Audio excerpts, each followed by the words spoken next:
Hello and welcome to the SpiceCRM Academy, a series of videos to help you master the SpiceCRM layout configuration. Today we learn about the wording used when customizing layout. Let's have a look at some of the views we will talk about during this tutorial series. This is the object list view. So when you open a module, that's the classic one. When I click on a record, then I open the object record view, a huge one that contains many pieces like details. That's one of the locations where we will definitely make some customizations. So we call it detail view, or we call it also edit view, will be the same. If I move to opportunities, I open the Kanban view. So these are, let's say, the main views we are used to customize.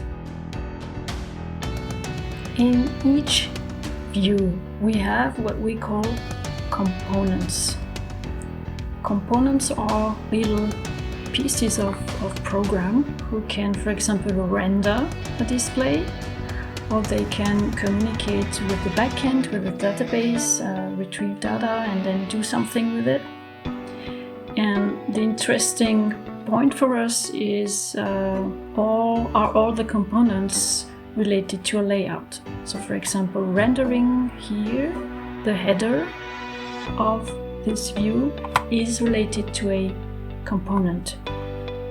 This part 2, details 2, related to. So this is a component, this is another one, and another one, and another one.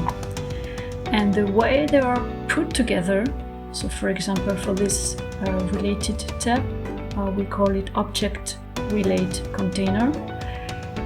It renders what we call a group of components, and a group of components is called a component set. So a component set is just a container, it's just a box, and I can put things in there, I can put other components. And depending on where the component set is displayed, then there is a specific component that is responsible for the rendering. So that would be one of them. Or for example, to get those two tabs here, there is also a component set that includes two components that are capable of rendering other components. So that's very interesting. Or when we go to the sidebar, for example, that's another case. Important for us, the component set can render components or other component sets.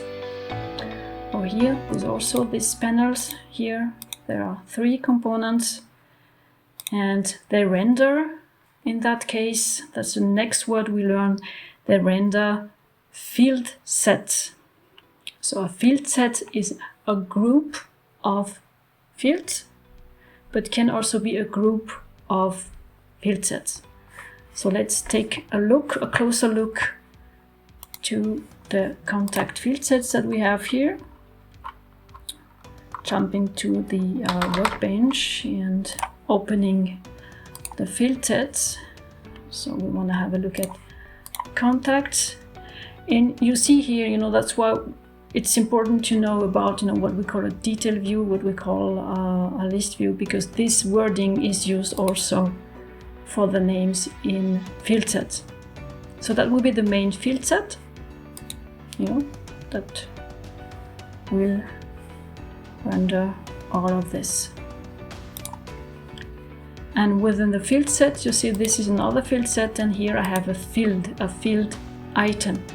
So that's the next word that we will hear during the tutorials.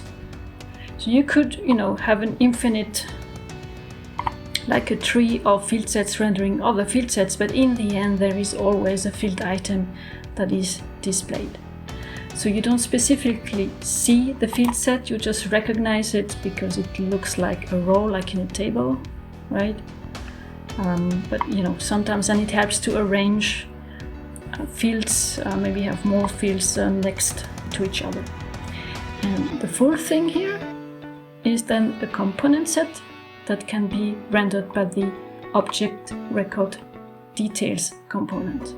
This is what we call an action set, so wherever you see buttons there is an action set, and of course there are items that you can display like this or have just detached as single buttons.